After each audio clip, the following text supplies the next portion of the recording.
শত বছরের ইতিহাস আর লোকজ সংস্কৃতির ধারাবাহিকতায় বুধবার পুরান ঢাকায় পালিত হলো ঐতিহ্যবাহী সাকরাইন বা পৌষ সংক্রান্তি উৎসব। বাংলা বছরের শেষ দিনে উদযাপিত এই উৎসব পুরান ঢাকার মানুষের কাছে একটি আনন্দের দিনের পাশাপাশি পারিবারিক বন্ধন এবং সংস্কৃতির পরিচয়ের প্রতীক। পৌষের শেষ দিনে ভোর থেকেই পুরান ঢাকার অলিগলি এবং ছাদে উৎসবের প্রস্তুতি শুরু হয়। সকাল গড়াতেই শিশু কিশোরদের হাতে হাতে দেখা যায় রঙিন ঘুড়ি আর নাটাই।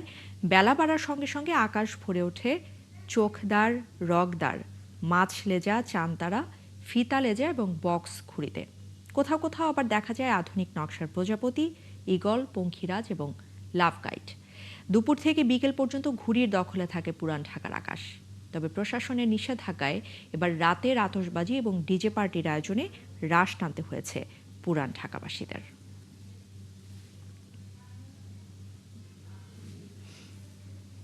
সাকরাইন উৎসবটা হলো একটা প্রাচীন উৎসব। তার মানে আমরা বিগত বছর থেকে তার মানে আমাদের বাপ দাদাদের দেখে আসছি সাকরাইন উৎসবটা পালন করে আসছে। আগে যেরকম ঘুরে উড়াইতো মানুষ মাঞ্জা দিত, এখন ওই ঐতিহ্যটা আবার ফিরে পাচ্ছি। এটা দেখে অনেক ভালো লাগতেছে। প্রতি বছরই বাবার সাথে রাতে সুতা, ঘুড়ি, নাটাই সব ভালো করে কিনতে যাই। সব কিনে রাতেই দান্ডা বেঁধে আমরা সকালের মধ্যেই ঘুরে উড়াতে চলে এসি। পার্টি হয়েছে, টিনেজার যারা জেনজি আছে তারা পার্টি লাইক করে। বাট এই বছর পার্টি টাটি হচ্ছে না, আমরা সুষ্ঠুভাবে সাকরাইন আয়োজন করছি। আমরা প্রত্যেক বছরই সাকরাইনটাকে একটা পুরানো ঢাকার ট্রেডিশন হিসেবে পালন করে থাকি।